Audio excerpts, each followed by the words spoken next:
Om Shanti. Traffic control का गीत number 7। 7:30 बजे जो बजता है। शिव की याद रहेगी तब, अरे शिव की याद रहेगी तब, आंखों में समाया वो होगा। हम धन्य तभी बन पाएंगे जब ऐसा प्रिय जीवन होगा। यहाँ हमारा तन होगा, वहाँ हमारा मन होगा। जहाँ होता है मानव का धन, वहाँ वही होता है उसका मन। इसलिए परमात्मा ने बताया, मुझसे लगा लो अपना मन। हमसा नहीं कोई जमाने में, रचना रचता का ज्ञान जिसे, पर ऐसा भी बनना होगा नहीं कभी अभिमान जिसे। यहाँ हमारा तन होगा, वहाँ हमारा मन होगा। यह दुनिया तो कैसी है? पुरानी, मायावी है। माया से भला कैसी यारी? अपने तो दो ही ठिकाने हैं, वैकुंठ दुनिया निराकारी। धुंधला सा अंधियारा है, दीपक से उजियारा होगा। यह आंख भी तन का दीपक है, यह ज्ञान जीवन दीपक होगा। यहाँ हमारा तन होगा, वहाँ हमारा मन होगा। अरे शिव की याद रहेगी तब, आंखों में समाया वो होगा।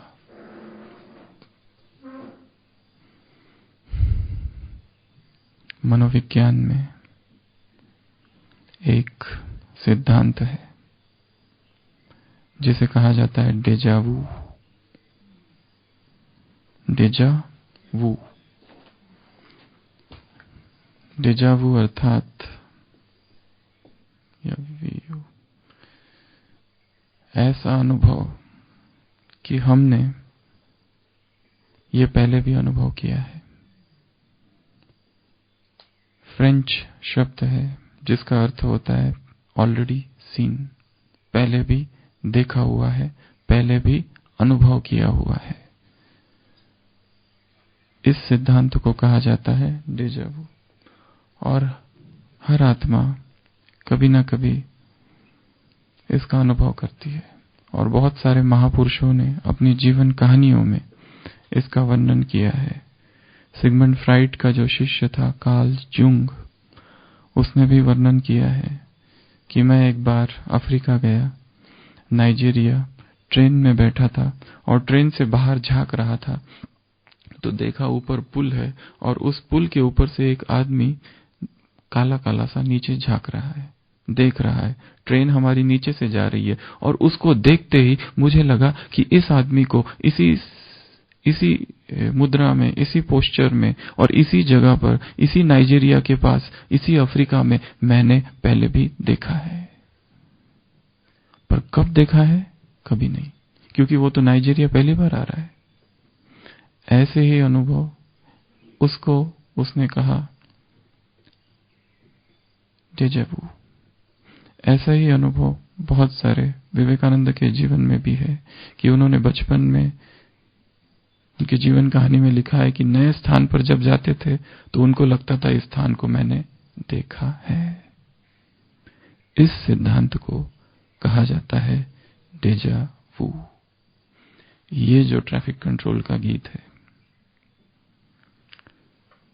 हमने जब सबसे पहली बार सुना था शांतिवन में, सबसे पहली बार, तो ऐसा लगा था कि ये गीत पहली बार नहीं सुन रहे, हजारों बार या लाखों बार इस गीत को सुना है पहले, जबकि ये पहली बार सुन रहे थे। तो वो गीत हो सकता है, वो कोई स्थान हो सकता है, वो कोई घटना हो सकती है, वो कोई व्यक्ति हो सकते हैं, वो कोई विशेष परिस्थिति हो सकती है कि जिसमें हम जाते हैं और एकदम से हमको ये अनुभव होता है कि ये चीज ये पहले भी हुई है। और आज तक वैज्ञानिक, मनीषी, योगी, तपस्वी, ज्ञानी, ऋषि, मुनि, साइकोलॉजिस्ट, साइंटिस्ट इसका कारण नहीं बता पाए, और इसका कारण केवल इस ज्ञान से ही सिद्ध हो सकता है। क्यों? क्योंकि साइकिल, चक्र रिपीट हो रहा है। इसके लिए कुछ कुछ स्मृतियां आत्मा में रह जाती है, जो बहुत गहरी स्मृतियां है, जो बहुत गहरे अनुभव है। वो 1 सेकंड का अनुभव होगा। कोई अभी अभी ज्ञान में आया, और अभी अभी ज्ञान में आया भी, या कोर्स चालू है, और बाबा के कमरे में जाके बैठ गया, और वहां गीत चालू हो गया कोई, और वो गीत उसने सुन लिया, और वो गीत इतना गहरा उतर गया कि उसके बाद अगले 40 साल में उसको ऐसा अनुभव नहीं हुआ ज्ञान में चलते हुए भी, जो कि उस दिन हुआ था, अशरीरीपन का, या प्रभु प्रेम का, या उसकी आंखों से पानी बहने लगा, आंसू आने लगे जैसे ही गीत सुना, भगवान हमारा साथी है। और वो अनुभव ऐसा है कि बाद में तो रोज योग लगा रहा है, पर वो नहीं हुआ जो तब हुआ था।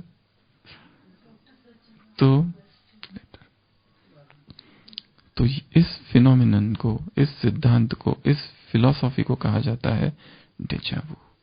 तो ऐसा गीतों के साथ बहुत होता है कि हमको लगता है ये गीत हमने सुना है, या स्थान में होता है। और मधुबन में तो कई लोगों को होता है, जो बाबा के बच्चे, मुख्य रूप से विदेश के बच्चे सेंटर पर जाते हैं, और उनको लगता है ये स्थान तो हमने पहले ही देखा है, ये चित्र हमने पहले ही देखा हुआ है, बाबा का चित्र। क्योंकि वो स्वप्नों में उनको आया था एक बूढ़ा आदमी, और फिर उनको लगता हाँ यही है वो। तो ऐसा होता है चित्र। आज की मुरली में तो बाबा ने कहा चित्र रखना ही नहीं है, वो दूसरी बात है। तो अरे शिव की याद रहेगी तब क्या होगा? क्या होगा जब शिव की याद रहेगी? तब क्या होगा? तब क्या होगा? 100 बातें बताओ। जब शिव की याद रहेगी तब क्या होगा? शुरुआत से चालू करो, अमृत वेले से। उठे, आंख खुली, शिव की याद, तो क्या होगा? उसका प्यार बरसना चालू हो जाएगा। अमृत वेला कर रहे हैं और उसकी याद है तो क्या होगा? अमृत वेला कैसा होगा? पावरफुल होगा, शक्तिशाली होगा, आज तक जो नहीं हुआ वैसा होगा। निरंतर याद, अविरल याद, अनइंटरप्टेड रिमेम्बरेंस। जब अमृत वेला निरंतर उसकी याद रहे, अमृत वेले के बाद निरंतर उसकी याद रहे, सतत उसकी याद रहे, हर समय उसकी याद रहे। हम कौन हैं? हमें किसने ये टाइटल दिए? कौन हमें देख रहा है? कौन हमारा साथी है? कौन हमसे मिलने आया है? कौन हमारा साजन है? कौन हमको सिखा रहा है? मुरली सुन रहे हैं और उसकी याद है कि कौन पढ़ा रहा है, कौन सिखा रहा है, कौन सम्मुख बैठा है। तो क्या होगा? मुरली में क्या होगा? खुशी होगी, अटेंशन होगी, साथ साथ सुनते सुनते ही धारण हो जाएगा, पढ़ते पढ़ते ही धारण हो जाएगा। ये किसकी मुरली है? ये किसके शब्द है? ये किसके महावाक्य है? मैं जो सुनाता हूं किसी वेद में नहीं है, आज भी कहा है। ये बातें किसी वेद में नहीं, किसी शास्त्र में नहीं। ये वंडरफुल बातें हैं, ये समझने की बातें। मैं तुम्हें गुह्य गुह्य बातें समझाता हूं, मैं तुम्हें नई नई बातें बताता हूं, ऐसी बातें जो तुमने आज तक नहीं सुनी होगी। लोग कहेंगे ये ज्ञान ना तो मुसलमानों का है ना हिंदुओं का है, पता नहीं इन्होंने कहां से लाया। किसका ज्ञान है? किसके शब्द है? किसके वाक्य है? कौन कह रहा है? ये सैपलिंग है, बाबा ने आज कहा सुबह, बाल पौधा। सैपलिंग को सैपलिंग ही रखा है हमेशा। जब उसकी याद निखिलेश भाई मुरली के बाद रहेगी तो क्या होगा?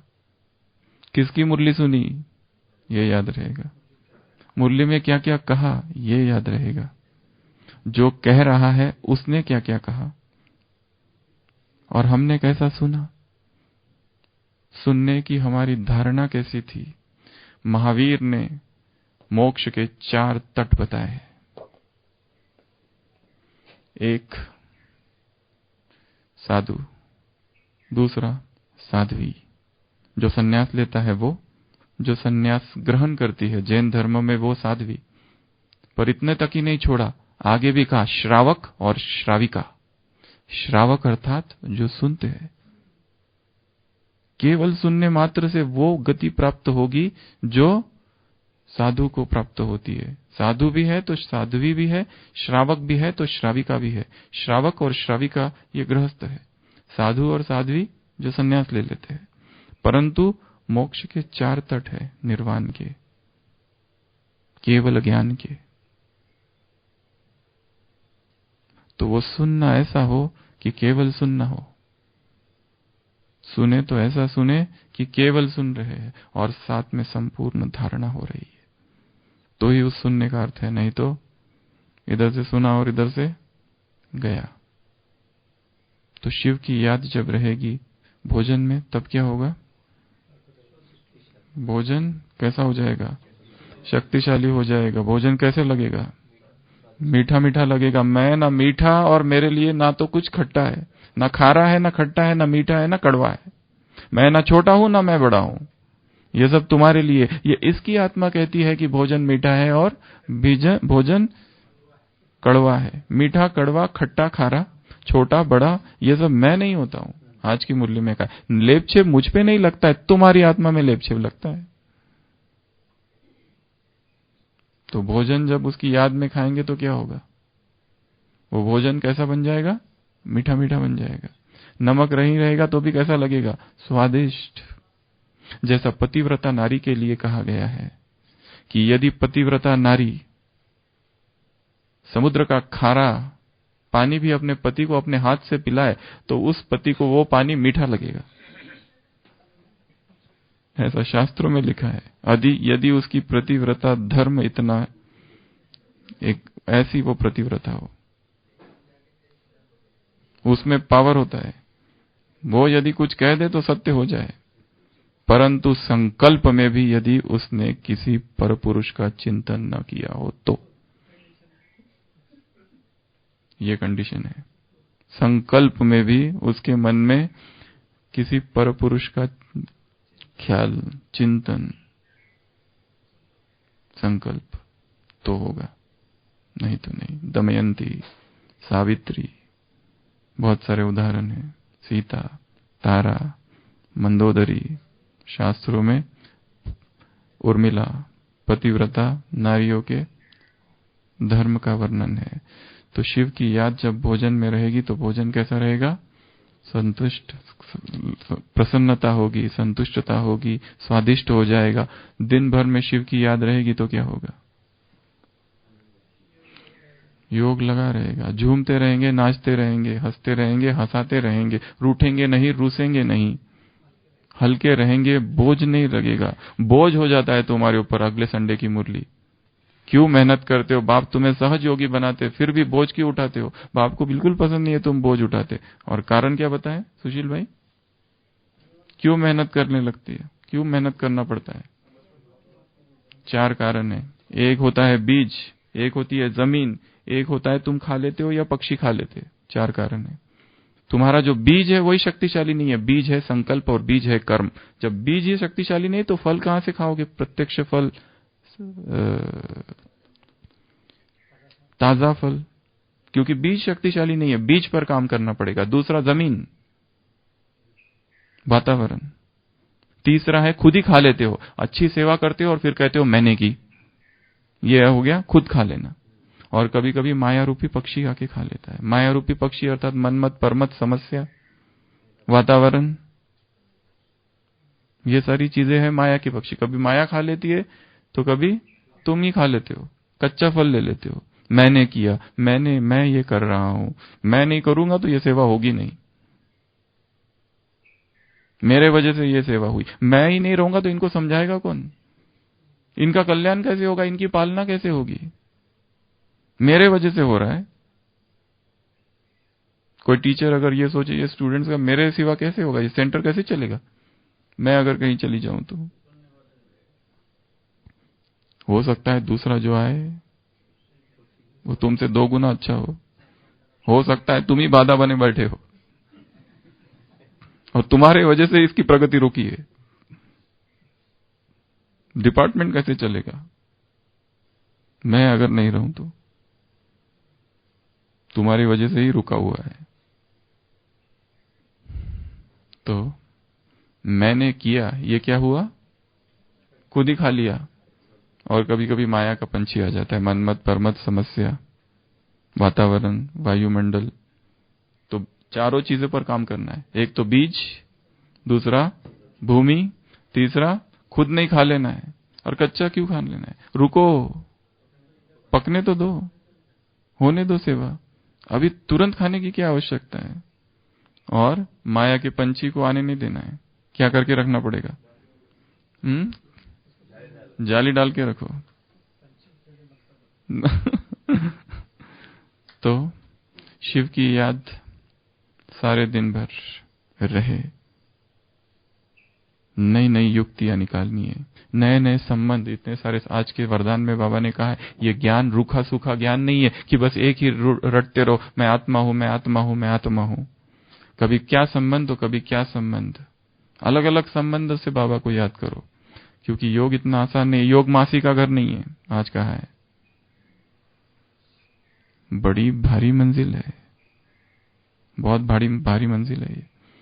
परंतु भारी मंजिल को भी सहज कर देना, नई नई युक्तियां रचना, नए नए संबंधों से। कभी किस संबंध से, कभी किस संबंध से। जब गाड़ी चला रहे हैं तब उसकी याद रहेगी तो क्या होगा? गाड़ी अच्छे से चलेगी, ट्रैफिक कम हो जाएगी। अरे वाह! जब ट्रैफिक में फंस गए और उसकी याद होगी तो क्या होगी? ट्रैफिक हट जाएगी, रास्ता खुल जाएगा। जब आईना देख रहे और उसकी याद रहेगी तो क्या होगा? चेहरे पे और ज्यादा चमक आ जाएगी। जब चल रहे और उसकी याद है, जब उठ रहे तब उसकी याद, जब उड़ रहे तब उसकी याद। हर समय खाते पीते, उठते बैठते, चलते फिरते, घूमते, हर कर्म करते, हर छोटे छोटे कर्म करते। जूता पहन रहे और उसकी याद है तो क्या होगा नरेश भाई? क्या टचिंग होगी? क्या? कपड़े पहन रहे, स्नान कर रहे हैं, हर काम करते करते, मेकअप कर रहे हैं, मेकअप ब्राह्मण भी करते हैं। तो उसकी याद रहेगी तो क्या होगा? रात शाम, नुमा शाम उसके योग में उसकी याद रहेगी तो कितना अच्छा योग होगा शाम का। तो अमृत वेले से भी ज्यादा अच्छा होगा। भोजन के समय, चर्चा के समय, क्लास सुनते समय, क्लास कराते समय, दोनों समय उसकी याद रहे।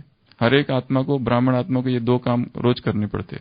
ज्ञान सुनना, सुनाना। आज कहा है मुरली में, तुम इन कान से सुनते हो, पढ़ते हो, पढ़ाते हो।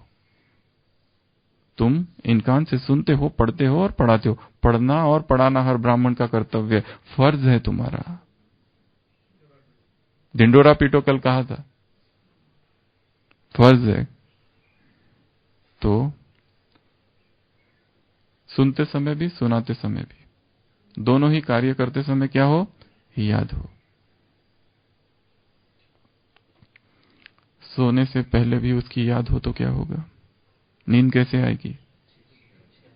साउंड स्लीप, विकार नहीं होगा उसमें, योग निद्रा होगी। उस दिन चर्चा की थी ज्ञान सरोवर में, यहां कभी फिर और चर्चा करेंगे योग निद्रा पर। हमको नींद नहीं करनी है, योग निद्रा करनी है। योग निद्रा एक अपने आप में एक अलग कॉन्सेप्ट है। कैसे योग निद्रा करे, जो इस बार की जो अव्यक्त मुरली का पार्ट 2 जो ज्ञान सरोवर में रिवाइज कराया था, उसमें काफी विस्तार से केवल इसी एक बात की चर्चा की है, योग निद्रा। योग निद्रा क्या है और हर एक को योग निद्रा कैसे करनी है, कैसे कम से कम नींद में ज्यादा से ज्यादा स्लीप हो, आराम हो जाए। 45 मिनट्स सोना, पर उठने के बाद ऐसा लगे 3 घंटा नींद हो गई। ऐसा नहीं, नींद को कम नहीं करना है। नींद को जीतने वाले अर्थात नींद को कम कर दे, वो नहीं। सोए 1 ही घंटा, पर 1 घंटे के बाद ऐसा लगा कि 3 घंटे की नींद पूरी हो गई। और लोग तो 6 घंटा सोने के बाद में भी उठते हैं तो ऐसा लगता है थोड़ा और सो जाओ, क्योंकि वो योग निद्रा थी ही नहीं, वो नींद थी। नींद शुड बी कन्वर्टेड इनटू योग निद्रा। नींद को योग निद्रा में रूपांतरित कर देना है। योग निद्रा क्या होती है, जिसको कई लोग शवासन भी कहते हैं, परंतु वो शवासन तो छोटा कॉन्सेप्ट है। शवासन का एक्सटेंडेड रूप जो है वो योग निद्रा है। तो हम जब रात में सोते हैं तो योग निद्रा करें, सो नहीं जाना है, क्योंकि सोने में तो आधा टाइम स्वप्न में वेस्ट हो जाता है। योग निद्रा में, योग निद्रा नींद और जागरण इसके बीच की अवस्था है योग निद्रा। तो योग निद्रा हो, उठो तो पता चले, जैसे कोई एक एक्सपेरिमेंट किए गए, एक योगी है, वो सो गया, उसको सोने को कहा साइंटिस्ट ने, और वो सो गया और खर्राटे लेने लगा। 1 घंटा सोया, और वो साइंटिस्ट वहां पर चर्चा करने लगे, और वो उठा तो उसको पूछा तुमने कुछ सुना, और उसने वो सारी बातें बता दी जो वो लोग कर रहे थे। वो बीच की अवस्था थी जिसमें व्यक्ति सोया भी नहीं है और जागरा भी नहीं है, बीच में है। और इसी अवस्था में सबकॉन्शियस माइंड सबसे ज्यादा एक्टिव होता है, और इसी अवस्था में सबसे ज्यादा ग्रहणशीलता होती है, और ये सुबह होता है और रात को सोते समय होता है। इसके लिए सबसे बेस्ट जो टाइम है योग करने का, अमृत वेला तो है ही, पर जब हम सो जाते हैं तब, जैसे कि ऐसे सोए, ये 2 हाथ इधर और 2 पैर इधर, नहीं तो लोग सोते हैं इधर और उठते हैं यहाँ इधर से, गोल गोल गोल गोल घूमते रहते हैं। योगी हो जाए योगी को कोई देखे सोता हुआ तो लगे ये कोई योगी आत्मा सो रही है। सोते समय इसकी, जैसे इसकी 9 स्टेप्स है योग निद्रा की, इस पर किसी और क्लास में चर्चा करेंगे। Different steps, rotation of consciousness, कैसे चेतना को पूरे शरीर में घुमाना, विजुलाइज करना, आवाजों को सुनना, शरीर को शिथिल करना, एक एक अंगों का निरीक्षण करना, और फिर धीरे धीरे सारी चेतना को आत्मा में स्थित करना, और फिर आत्मा परमधाम चली जाए, और पूरा रात जैसे हम परमधाम में थे। उठे तो ऐसा अनुभव हुआ कि उठे तो ऐसा लगा कि नींद पूरी हो गई, देखा तो 2 ही घंटे हुए। उठे तो देखा कि अभी तो 1 ही बजा है, और ऐसा लगा कि 6 घंटे की नींद पूरी हो गई 11 बजे सोने के बाद। ब्रह्मा बाबा सो रहे हैं, कोई बच्चा बच्ची आ रहे, तो बाबा ने कहा कुछ चाहिए, जैसे सोए नहीं है वो, क्योंकि वो नींद नहीं थी। नींद में तो टाइम वेस्ट होता है, शरीर को नींद तो चाहिए ही नहीं, शरीर को तो आराम चाहिए। नींद एक माध्यम है आराम देने का, यदि वो आराम किसी और जगह से दिया जाए नींद को छोड़कर तो ज्यादा ही अच्छा है। नींद में तो व्यक्ति 6 घंटा सोता है और चिंता रहती है, रात में 2 घंटा नींद कम हो गई, सारे दिन भर सोचते रहता है कब सोऊं कब सोऊं कब सोऊं। भोजन की चिंता इतनी नहीं है जितनी नींद की चिंता है। भोजन कल कम किया, आज नाश्ता ज्यादा करूंगा, ये चिंता नहीं है, क्योंकि सुबह उठ के तो भूल जाता है। पर रात में नींद मेरी कम हुई, ऐसा पकड़ लेता है ये संकल्प कि मुझे नींद करनी है। जैसे ये क्लास पूरी हो जाएगी ना, तुरंत जाके सो जाऊंगा। कल तो क्लास में जाना ही नहीं है, सीधा अमृत वेले के बाद गाड़ी सामने खड़ी रहती है और चलो, क्योंकि नींद कम हुई है। मुझे अपनी नींद की बहुत चिंता है, क्योंकि जो वो नींद थी वो योग निद्रा थी ही नहीं। जो करना है वो योग निद्रा करना है।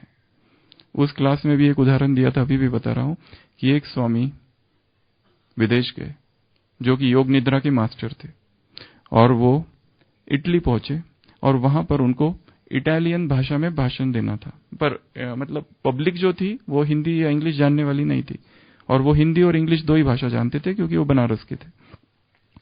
तो उन्होंने एक भाषण लिखा इंग्लिश में पूरा 4 पेज का, और वहां जो व्यक्ति था एक, उसको दे दिया, जिसको इटाली भाषा आती थी, इटली भाषा, और वो योग निद्रा में लेट गए, अपने शरीर को शिथिल कर दिया, योग निद्रा में लेट गए, और उस व्यक्ति को कहा इटली भाषा में तुम ये पूरा के पूरा पढ़ो भाषा, 4 पेज का भाषण। वो सो गए और खर्राटे लेने लगे, और इस व्यक्ति ने 4 पेज का भाषण पढ़ा, और फिर वो उठे 1 घंटे के बाद, और पब्लिक के सामने जाके इटली भाषा में भाषण दे दिया। क्योंकि वो जो गया वो सीधा सबकॉन्शियस में गया, और सबकॉन्शियस में एक बार जाने के बाद फिर तो वैसे के वैसे निकलेगा जैसा किया। इसके लिए स्टडी टेक्निक्स में स्टूडेंट्स को ये सिखाया जाता है, सबलिमिनल टेक्निक्स। सोते समय म्यूजिक, वहां पर अपने आप को आत्म सुझाव दो, क्योंकि बीमारी से भी मुक्त होना है सोते समय, कि ऐसा मैं निरोगी हूं, मैं योगी हूं, और उससे मुक्त हो जाएंगे। तो शिव की याद जब सोते समय रहेगी तो नींद कैसे बन जाएगी? योग निद्रा। इस पर फिर से एक क्लास लेंगे सेपरेट। योग निद्रा क्या है, योग निद्रा के कितने अंग है, योग निद्रा से क्या क्या फायदे हैं। हर एक को योग निद्रा करनी है, सोना नहीं है। सोए बहुत, 8 घंटा सोने के बाद में भी फ्रेश नहीं लगता किसी को।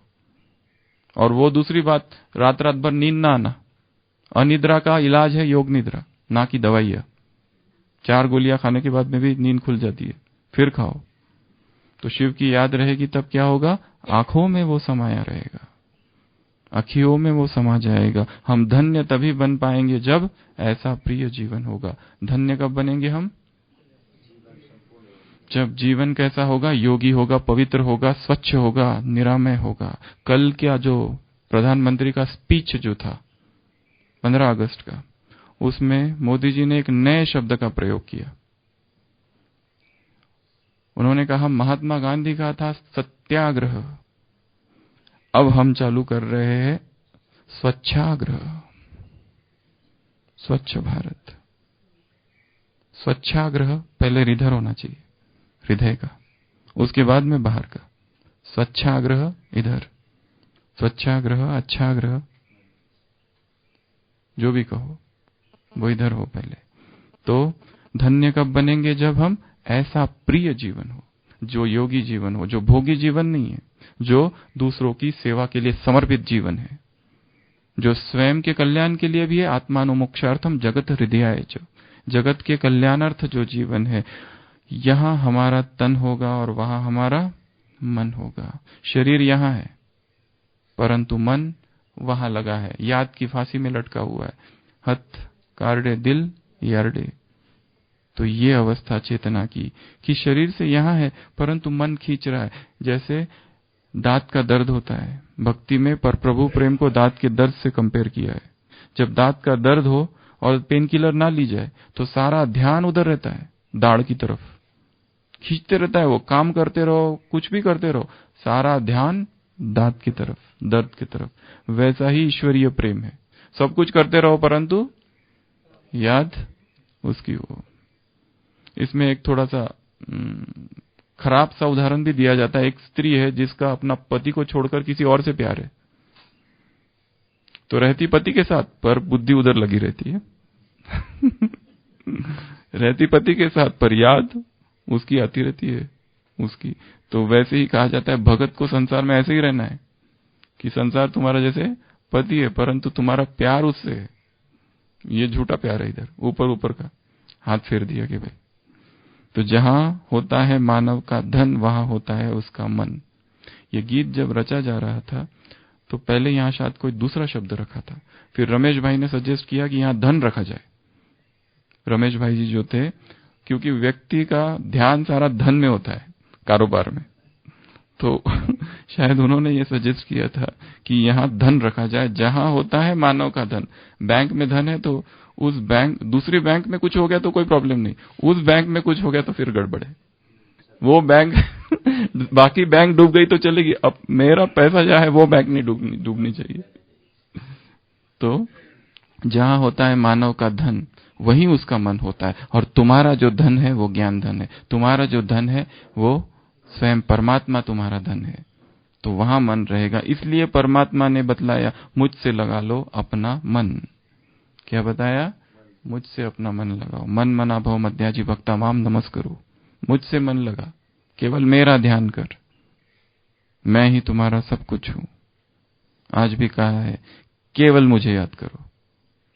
ये रोज मुरली में होता है पर ये बहुत ऊंची शिक्षा है, इतना आसान भी नहीं है। हमसा नहीं कोई जमाने में रचता रचना का ज्ञान जिसे, पर ऐसा भी बनना होगा नहीं कभी अभिमान जिसे। ज्ञान का ही अभिमान हो जाना कि हमने भगवान को जान लिया, इसका अभिमान हो जाना। अभिमान हो जाना ठीक है परंतु वो अभिमान अभिमान नहीं, वो स्वमान हो। अभिमान अगर होगा और दूसरों को हम ज्ञान इस रीति से सिखा रहे, समझा रहे कि हमसे सुनो, हम तुमको सिखाते हैं क्या आत्मा है परमात्मा है, तो उसको तीर नहीं लगेगा। स्वमान युक्त ज्ञान को समझाना है, लोगों को ये ना लगे कि ये अपना ही सुना रहा है। हम केवल निमित्त है, हमसे वो प्रत्यक्ष हो, वो दिखे, हम हट जाए, हम मिट जाए, हम विलीन हो जाए, हम अदृश्य हो जाए, हम गायब हो जाए, वो दिखाई दे, ये ज्ञान की पराकाष्ठा है। नहीं तो उसको छोड़कर हम में ही फंस जाएंगे लोग, वो ना हो। तो क्या कहा? अभिमान ना हो ज्ञान का। ये ज्ञानी के जीवन की सबसे सूक्ष्म बाधा है कि मैंने सबको जीत लिया, विकारों को जीत लिया, मैंने इसको जीता, उसको जीता। जैसे जैसे योगी आगे बढ़ते जाता है, एक सूक्ष्म अभिमान भी निर्माण होता है। एक अभिमान होता है श्रेष्ठ पुरुषार्थ का अभिमान, कि हम श्रेष्ठ पुरुषार्थ कर रहे हैं पर ये नहीं कर रहे। मेरा अमृत वेला बहुत पावरफुल है पर इसका नहीं है। मैं मुरली का चिंतन करता हूं पर ये नहीं करता। हमारा कर्म योग है, इनका तो बिल्कुल कर्म योग नहीं। हमने धारण किया, इसने धारण नहीं किया। मैं देखो दूसरों को कितनी समझाने की सेवा करता हूं और ये देखो कुछ भी नहीं करता है, खाली अपने डिपार्टमेंट में पड़े रहते और सेवा कुछ नहीं करते। ये भी एक अहंकार है, अभिमान है, और ये गिरा देगा। हो सकता है जो नहीं कर रहा उससे ही ज्यादा सेवा हो रही है। वो बिना बोले इतनी सेवा कर रहा है जितना तुम फाड़ फाड़ के, गला फाड़ फाड़ कर जो बोल रहे उससे कुछ नहीं हो रहा है, क्योंकि सेवाएं तो गुप्त है। सेवाएं वो नहीं है।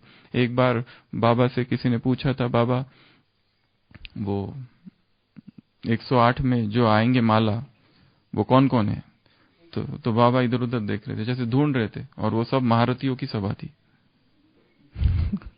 जैसे कहाँ है, कौन है, शायद इसमें है ही नहीं, क्योंकि जो आने वाले हैं वो तो एकदम ही गुप्त है। मम्मा का सबसे बड़ा कोई पुरुषार्थ होगा, या सबसे बड़ी विशेषता अगर कोई होगी तो मम्मा का गुप्त पुरुषार्थ था। पुरुषार्थ की सारी प्लानिंग इधर थी अंदर, उसका कोई वर्णन नहीं, कुछ नहीं। क्या मम्मा उठ के करती थी 2 बजे? कोई मुरली में आया है मैंने आज 2 बजे ये किया, ये अभ्यास किया, वो अभ्यास किया? कहीं नहीं है। मम्मा का सारा के सारा पुरुषार्थ संपूर्ण गुप्त था, इसलिए पावर भी उतनी ज्यादा थी उसमें। पर ऐसा भी बनना होगा नहीं कभी अभिमान जी से। यह दुनिया कैसी हो या वो, उन दोनों में से कहीं ना कहीं गुजर जाते रहना। धुंधला सा अंधियारा है, दीपक से उजियारा होगा। कितना भी अंधियारा हो, उस अंधियारे को मिटाने के लिए कितनी चीज की आवश्यकता है? छोटे से दीपक की आवश्यकता है बस। दीपक जला दो, अंधियारा भाग जाएगा। अंधियारा कितना भी शक्तिशाली हो वैसे नहीं भागेगा। तलवार से हम उसको निकालने की कोशिश करें, सारी सेनाएं लेकर आए और कहो अंधियारे से लड़ाई करो, नहीं जाएगा। कैसे जाएगा? दिया रख दो। तो धुंधला सा अंधियारा है, दीपक से उजियारा होगा। ये आंख भी तन का दीपक है, ये शरीर का, ये तन क्या है? दीपक है। और ये ज्ञान जीवन भी दीपक है, ये ज्ञान जीवन दीपक होगा। संसार अंधियारा है, ज्ञान दीपक से इस जगत को उजियारा करना है। यहां हमारा तन होगा। तो ये अभ्यास करना है कि शरीर यहां रहे परंतु मन ऊपर। तो मन को बार बार बार ऊपर ले जाना है, शरीर से पर ले जाना है। चलते फिरते, उठते बैठते, खाते पीते और इवन सोते समय भी, कि सो रहे हैं, शरीर नीचे है परंतु आत्मा, यह अनुभव करना कि मेरा ये जो कमरा है परम धाम है। क्या अनुभव करना सोते समय? मैं आत्मा परम धाम में हूं।